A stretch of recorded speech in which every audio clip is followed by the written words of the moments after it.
Ladies and gentlemen, the man, the myth, the legend, he is back. Fred Okengo Matiangi.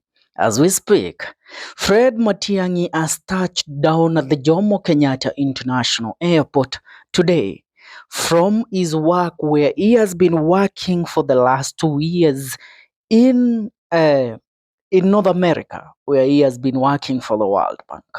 Remember, the name of Matiangi is one of the names that has currently been speculated for a very long time to be the man that will run for presidency.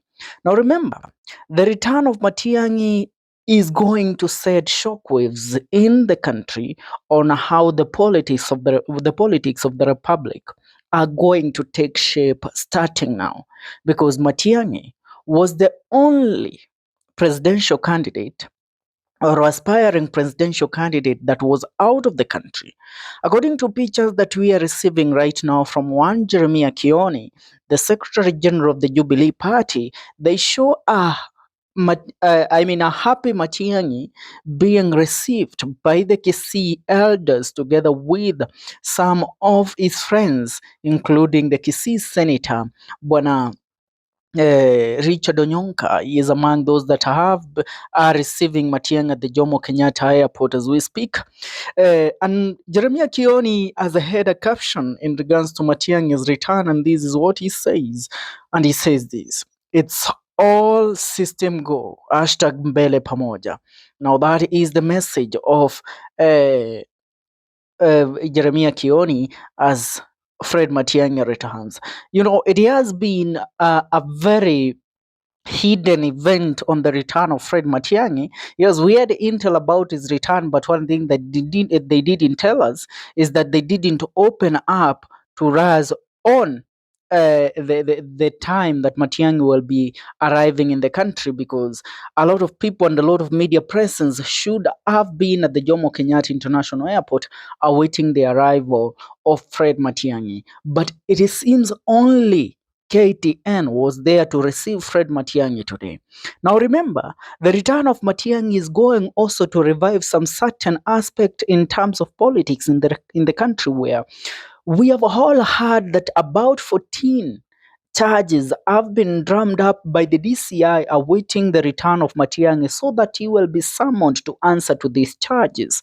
Now, Matiang'i has said there is no time to waste again, and I think this is the best move that Matiang'i can pull right now. The politics of the Republic of Kenya are getting hotter every day. I mean, the rate at which President William Ruto is popularizing himself, awaiting the 2027 election, and he is always speaking about mtihani na ungoja wa 2027 jinsi ambavyo nitaupita. And the opposition sitting by the roadside thinking that they can take on Ruto without a formulated plan and a laid out plan, and having declared that they have a candidate that will run for presidency, is where they had gone wrong. But with the return of Matiang'i, we all see now that what will they be waiting for? What will they be waiting for? That is the question.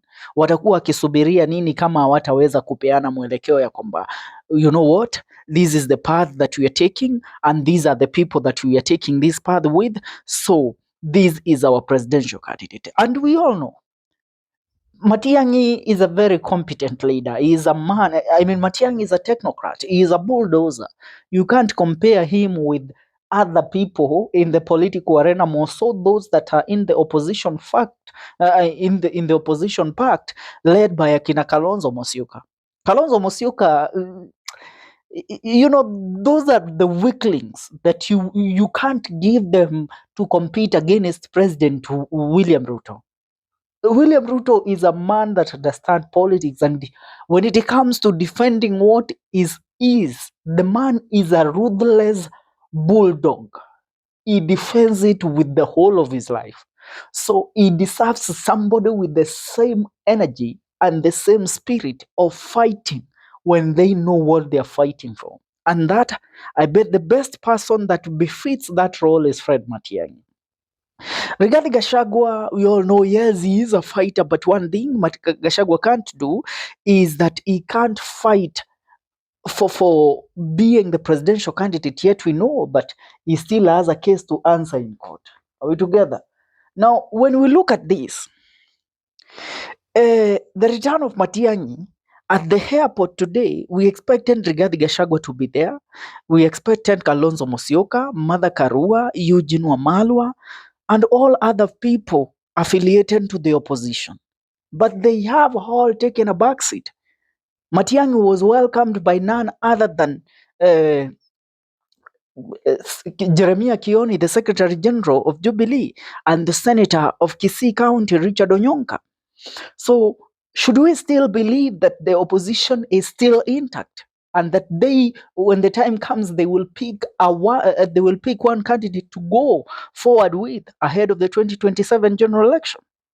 Let me tell you, the reason why President William Ruto campaign was so vibrant is because since the year 2018, when Ruto, when R- William, I mean, when Raila Amolo Odinga had an handshake with Uhuru Muigai Kenyatta, that is the time that William Ruto declared his campaign and started to hit the road.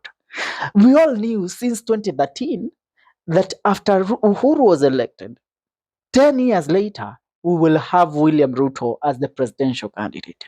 And there is no way Ruto was going to lose sight of that. So Ruto began his campaign in the year 2018. So by the time we came up in 2022, we all knew Ruto is the presidential candidate for the UDA party. Now, when it comes to the current politics, that is where we go wrong. And yes, for years we have known that Raila Amolo Odinga has always been the opposition presidential candidate. But right now, Raila Amolo Odinga has exited the scene. We have these people that have to decide on the most competent candidate to go against William Ruto. And the return of Matiang'i lays the foundation of the opposition now to declare their bid and to declare, to lay out their presidential candidate in public. Yes, Matiang'i, his ambitions for the presidential race came up when the Gen Z hit the street. That is when they called Matiang'i to come and serve. And Matiang'i, from then, rumors went on to start being cooked and everything now starting to take shape. Now, the man is back in the country, but expect a very looming fierce battle between him and the state agencies because they are going to be released now. The NIS is going to release their best to try and track down Matiang'i and lay different cases against this man. Now, reading about what Kenyans are saying about the return of Matiang'i, I see one Kevin saying Matiang'i is a coward. He ran away when it mattered most. I see I am who I am, man like who El Presidente the sixth amewasili. Menes anasema Tibim. Omwenga anasema I'm happy. Gideon Kagudi anasema Ruaraka scandal loading. Oleg Francis anasema nonsense. Yes, ndio maneno ya Wakenya hayo haswa kulingana na urejeo wa Fred Matiang'i nchini Kenya. I see a lot of people calling him the sixth. Namwona Shola akisema can anyone give us 2 reasons why Kenyans should vote Matiang'i, the guy who oversaw abductions, the guy who oversaw killings including Kenjokoma brothers.